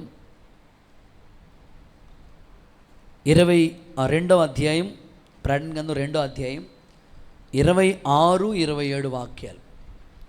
ప్రకటన 2:26, నేను 27. నా తండ్రి వలన అధికారం పొందినట్లు జయించుచు అంతం వరకు నా క్రియలు ఇది జాగ్రత్తగా ఆత్మీయ విషయం. జనుల మీద అధికారం జనుల మీద నీకు అధికారం ఇచ్చేదను. అందరూ ఒకసారి ఆమేనంటారా? చాలు. 6వది అధికారం ఇస్తాడు దేవుడు. మీ పక్కలతో చెప్పండి ఈ మాట, అధికారం. గట్టిగా చెప్పాలి, అధికారం. కొంతమంది అనుకుంటున్నారు అయితే పర్లేదు అయ్యగారు కుర్చీ వచ్చేద్ది నాకు అనుకుంటున్నారు. ఓకే, అధికారం. అధికారం దేవుడు నీకు ఇస్తాడు. అధికారం అంటే ఇలా చెప్తా, దేవుడు సర్వాధికారి, సర్వాంతర్యామి. ఆయన ఏమైనా చేయగలడు, కథ మొత్తం మార్చగలడు. ఆయనకి సర్వాధికారాలు ఇవ్వబడి సృష్టిని శాసించినప్పుడు, గాలిని గద్దించినప్పుడు తుఫాను ఆగిపోయింది. ఆయనకి అధికారం సమస్త వాటి మీద ఉంది. ఆయనకి అధికారం. అధికారం అంటే సింపుల్గా చెప్తా, సీఎం అంటే ముఖ్యమంత్రి గారికి కొన్ని అధికారాలు ఉంటాయి. పిఎం ప్రధానమంత్రికి కొన్ని అధికారాలు ఉంటాయి. రాష్ట్రపతి, కలెక్టర్, ఎమ్మెల్యే, ఎంపీ, సర్పంచ్ వీళ్ళందరికీ కొన్ని అధికారాలు ఉంటాయి. అయితే బ్యాంక్ మేనేజర్ గారిని చూడండి, బ్యాంక్ మేనేజర్ గారికి కొన్ని అధికారాలు ఉంటాయి. చెక్కు మీద ఎవరు సంతకం పెడితే వాళ్ళు ఎవరు, ఆయన స్టాంప్ అయితేనే అది చెల్లుతుంది. అలాగే ఇప్పుడు మీరు వస్తున్న మార్గంలో 4 రోడ్ల జంక్షన్లో ఒక ఆయన నిలబడతాడు, ఇలా ఉంటాడు. ఏ బోర్డు పట్టుకుంటాడు చెప్పండి? ఇలా అంటాడు అంతే. ఎలా అంటాడైనా ఆగిపోవాల్సింది. లేదంటే నాకు చేతిలో స్టాప్ బోర్డు ఉందని మొన్న చేయించుకున్నాను, ఇంట్లో ఉందండి, నేను 4 రోడ్ల జంక్షన్లో నిలబడి స్టాప్ అంటానండి అంటే ఎవడ ఆగడం. మనం పట్టుకుంటే ఎవడ ఆగడం. కానీ ఆయనకి అధికారం ఉంది కాబట్టి అలా అంటే చాలా ఆగిపోతాడు. సో దేవుడు కూడా నీకు ఒక అధికారం ఇస్తాడంట. ఏం అధికారం ఇస్తావు ప్రభువా నాకు? చూడండి, లూకాసు సువార్త 10వ అధ్యాయం 19వ వాక్యం. లూకాసు సువార్త 10:19. శత్రు బలవంతటి మీద నేను నీకు అధికారం ఇస్తాను అన్నాడు. ఒకసారి అందరూ ఆమెనంటారా? శత్రువు బలవంతుడు, నేను కృంగదీస్తాడు, నీ ఇంటిలో సమస్యలు క్రియేట్ చేస్తాడు. అప్పటి వరకు బాగానే కలిసి ఉండేవాళ్ళు, చిలక గోరెంకలా ఉండేవాళ్ళు, పాము మింగేసలా మారిపోతూ ఉంటారు అన్నమాట ఫ్యామిలీలో. అప్పటి వరకు బాగానే ఉన్నారు కదరా బాబు, వీళ్ళు బాగానే కలిసి ఉన్నారు కదా అంటే శత్రువు పనది. ఇదిగో ప్రభు మాట్లాడుతున్నారు, శత్రు బలవంతుడి మీద యేసు నామములో నీకు అధికారం ఇచ్చునుగాక. అపవాదిని ఎదిరించండి, వాడు మీ యొద్ద నుంచి పారిపోతాడు. మీ ఇంట్లో ఫ్యామిలీలో డిస్టర్బెన్స్ తీసుకొచ్చేది, సంఘాల్లో ఐక్యత లేకుండా చేసేది, మనిషిలో శత్రుత్వం పుట్టించేవాడు శత్రువు. అందుకే వాడి బలం మీద నీకు అధికారం వస్తే వాడు నువ్వు ఎదిరిస్తావు. నీకు నిరీక్షణ కలిగేటట్లుగా దేవుడు కృపనిస్తాడు. యేసు నామములో దేవుని దయ నీ మీదకి వచ్చిన గాక. ఇప్పుడు డాక్టర్ గారికి ఒక అధికారం ఉంటుంది. ఒక డాక్టర్ గారు ఉన్నారనుకోండి, ఎవరు పడితే వాళ్ళు ఆపరేషన్ చేయడానికి లేదు. డాక్టర్ గారు కాబట్టి ఆయన చదివాడు, దాని మీద తెలుసు కాబట్టి ఆయనకి ఆపరేషన్ చేసే అధికారం ఉంటుంది. మందులు అనుకోండి, ఆర్ఎంపీ డాక్టర్ అని రాహెచ్చేస్తాడు, కానీ ఆపరేషన్ ఆయన చేయకూడదు. డాక్టర్ గారికి ఒక అధికారం ఉంటుంది. అలాగే దేవుడు కూడా నీకు అధికారం ఇస్తాడు. నువ్వు ఎంతో కృషి చేస్తున్నావు, ఎంతో ప్రయాసపడతావు. కొంతమంది అంటూ ఉంటారు, అన్నయ్య నోటి దాకా వచ్చిందన్న మిస్ అయిపోతుందన్న, ఇక అయిపోతుంది అనుకున్నప్పటికి మిస్ అయిపోతుందన్న. ఏంటో అన్నయ్య దగ్గర దాకా వచ్చి ఆగిపోతుందని, అది శత్రువు పని. అందుకే నువ్వు ఎదిరించు. శత్రు బలవంతుడి మీద యేసు నామములో నీకు అధికారం ఇచ్చునుగాక. చివరి మాట, ఆఖరి మాట, కీర్తనల గ్రంథం 2వ అధ్యాయం 8వ వచనం మనం చదువుకున్న వాగ్దానం. నన్ను అడుగు, జనములు నీకు స్వాస్థ్యంగాను భూదిగంతాల వరకు సొత్తుగా నీకు ఇస్తాను. హల్లెలూయా అని చెప్పండి. చివరిది 7వది జనములు, ఆత్మలు, బ్రాకెట్లు నశించిపోయే ఆత్మలు. నన్ను అడుగు, జనాలు నీకు స్వాస్థ్యంగా ఇస్తాను, భూదిగంతాల వరకు సొత్తుగా ఇస్తాను. ఎంత చక్కని వాగ్దానం అండి ఇది. బైబిల్ ఇలా చెప్తుంది, నీ ప్రాణానికి ప్రతిగా నేను ఆత్మలు ఇస్తానన్నాడు దేవుడు. జనములు నీ వెలుగునకు వస్తారని చెప్పాడు దేవుడు. ఇంకొక వాగ్దానం ఏముందంటే, భూదిగంతాల వరకు మీరు సాక్షులుగా ఉంటారంట. ఏమండి, మనకు ఒక అమలాపురం ఒకటే కాదు, మన అమలాపురం చుట్టూ అమలాపురం మన చుట్టూ అమలాపురం అట్లా కాదట. భూదిగంతాల వరకు మనం ఎక్కడికి వెళ్ళినా దేవుడు ఆత్మలు ఈ పరిచర్యకు అనుగ్రహించును గాక. ఇప్పటికే ఇచ్చాడు దేవుడు, ఇంకా రాబోతున్న కాలంలో భూదిగంతాల వరకు ఈ సేవను దేవుడు విస్తరింపచేయునుగాక. ఎటువైపు వెళ్ళినా, ఇటు తూర్పు, పడమర, ఉత్తర, దక్షిణ, నలుదిశలా ఈ సేవను దేవుడు వ్యాపింపచేయునుగాక. నన్ను అడుగు అంతే, నేను నీకు ఇస్తానని ప్రభు చెప్తున్నాడు. ఇది సంఘానికి ఇచ్చుచున్న వాగ్దానం. తప్పకుండా మీ ద్వారా అనేక కొత్త ఆత్మలు సంఘంలో చేర్చబడతారు. క్రీస్తు యేసు నామం పేరిట ఈ వాగ్దానాన్ని విశ్వసించి నేను చెప్తున్నాను. బ్రాంచ్ చర్చెస్లో, మెయిన్ చర్చెస్లో రాబోయే ఈ 2 నెలల్లో కూడా కొత్త ఆత్మలతో దేవుడు సంఘాన్ని నింపునుగాక. అద్భుతాలు చేస్తానన్న వాగ్దానం నెరవేర్చునుగాక. ఈ మాటలు దేవుడు మన గుండెల్లో స్థిరపరిచి ఆయన రాజ్యం కొరకే, రాకడ కొరకే మనల్ని సిద్ధపరచునుగాక. నేను ముగిస్తున్నాను. నన్ను అడుగు, నేను నీకు ఇస్తాను. ప్రభా, నువ్వేమిస్తావు? ఆయన ఇచ్చే దేవుడు. ఆయన ఏమిస్తాడో 7 మాటలు నీకు వాగ్దాన రూపంలో తెలియచేశాడు. 1, బలాన్ని ఇస్తాడు, ఇది నీ శరీరానికి సంబంధించింది. 2, ప్రతిఫలం, ఇది ఆత్మకు నువ్వు చేసిన ఎన్నో కార్యాలు ఉన్నాయి, వాటికి ఇస్తాడు ప్రతిఫలం. 3, గర్భఫలం, ఇది శరీర అవసరత. 4, అభిషేకం, ఇది ఆత్మ సంబంధమైంది. 5, శరీర అవసరత. 6, ఇది ఆత్మీయ అవసరత, శత్రువుని ఎదుర్కోవాలంటే ఖచ్చితంగా. ఓకే, చివరిది జనములు. ఖచ్చితంగా నీకు ఇస్తాడు దేవుడు. ఆత్మల భారంతో ఎదురుచూడు, నువ్వు ప్రయాసపడు, ఈ వాగ్దానాన్ని నువ్వు స్వతంత్రించుకో. ఈ మాటలు దేవుడు మన వెనుకల్లో దీవించి ఈ నవంబర్ నెలలో ఈ వాగ్దానం యేసు నామములో నెరవేర్చునుగాక.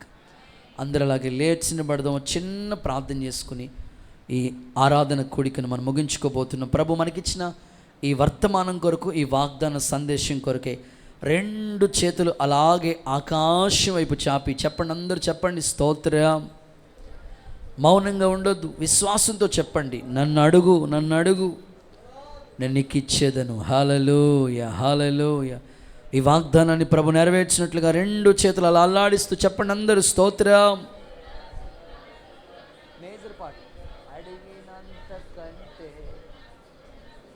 విశ్వాసంతో చెప్పండి అందరూ, హల్లెలూయా.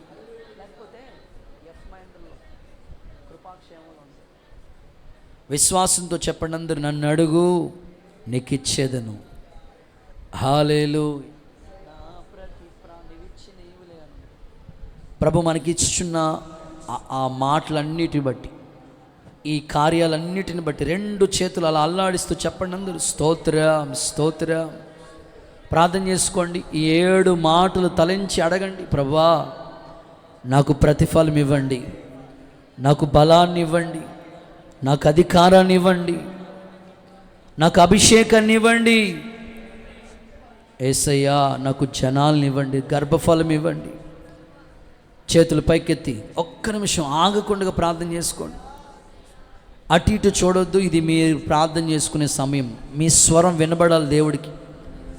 నన్ను అడుగు, ఎవరెవరినో అడగొద్దు, మనుషుల దగ్గర చేయి చాపొద్దు. దేవుని పాదాలు పట్టుకుని అడుగు. నీకు ఇవ్వబోతున్నాడు ఆయన, ఇవ్వబోతున్నాడు ఆయన.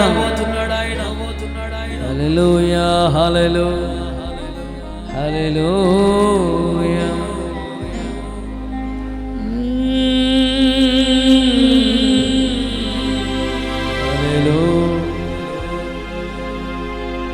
నా ప్రతి ప్రార్థనకు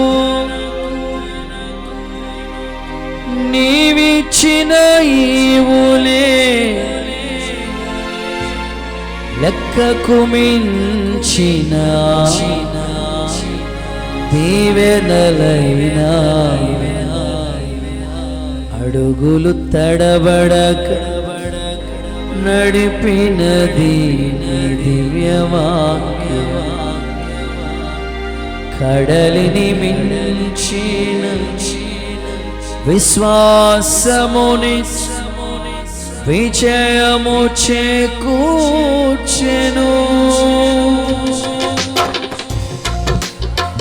నా ప్రతి ప్రార్థనకు లెక్కకు మించిన దీవెన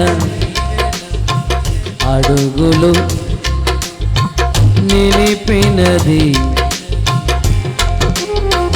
కడలిని మించిన విశ్వాసముని విజయము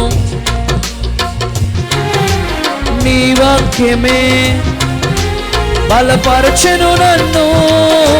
నా యేసయ్యా ఆరాధన నీకే. నీ వాక్యమే మకరందమై నా యేసయ్యా ఆరాధన నీకే. స్తుతి కృపాక్షేమము నా జీవిత కాలమంతయుని దయచేవాడవు. మహోన్నతమైనని ఉపకారము తలంచుచు అనుక్షణం పరవశించనా నీ కృప పరవశించనా. మహోన్నతమైనని తలంచుచు అనుక్షణం పరవశించనా నీ కృపలోనే. నీ కృపలోనే తీర్మానం చేయండి. అయ్యా నువ్వు నాకు ఇచ్చేదేవు. అయ్యా బ్రదర్, అయ్యా మీకు స్తోత్రం.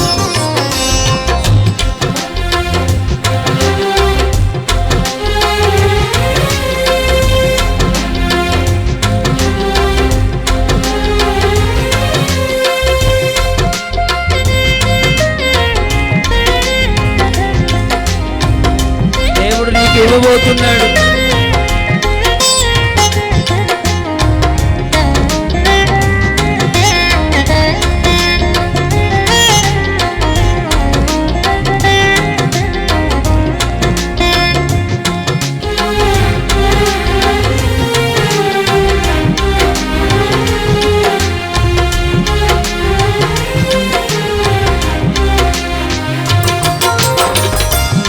సత్య మార్గములో నేర్చుకున్న అనుభవమే పరిమళింపచేసి సాక్షిగా నిలిపాయి. నీ సత్య మార్గములో నేర్చుకున్న అనుభవమే పరిమళింపచేసి సాక్షిగా నిలిపాయి. కలత చెందక నిలిపినది ఈ దివ్య దర్శన. గమ్యము చేరే శక్తితో నన్ను నూతన కృపనిచ్చెను. ఆరాచుడా అభిషక్తుడా నా యేసయ్యా ఆరాధనని. ఆరాచుడా ఆరాధన నీకే. స్తుతి పాత్రుడా స్తుతి ఆరాధన నీకే.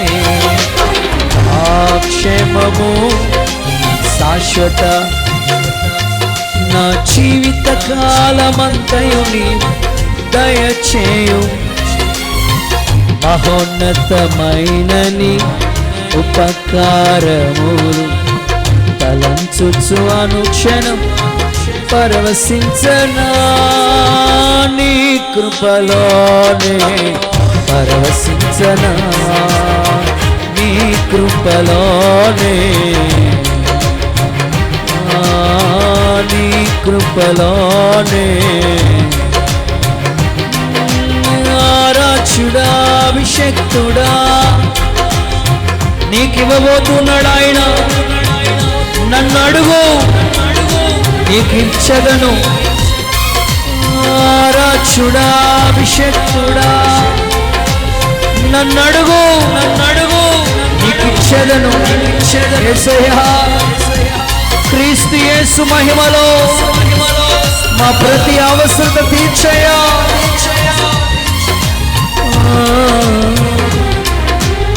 ఆరాధ్యుడా అభిషక్తుడా ఆరాధన నీకే.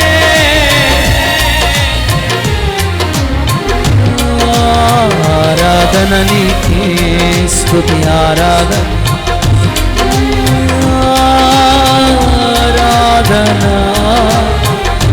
స్తుతి. ఆకాశము తెరవబడి నీ కొరకు ఆయన ఇచ్చుచున్నాడు. ఆకాశం తన మంచి ధనని తీర్చును.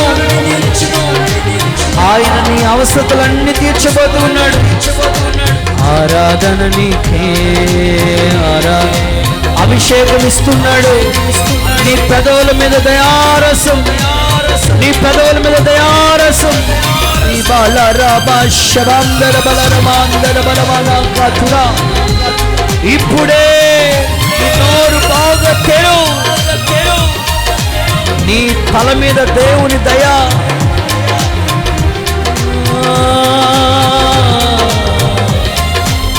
నన్ను అడుగు నీకిచ్చేదను. హల్లెలూయా.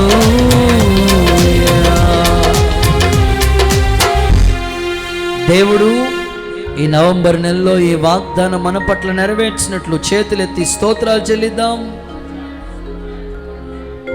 ఈ నెలలో జరుగుతున్న పరిచర్య అంతా ఆశీర్వాదకరంగా జరిగినట్లు స్తోత్రం చెల్లిద్దాం.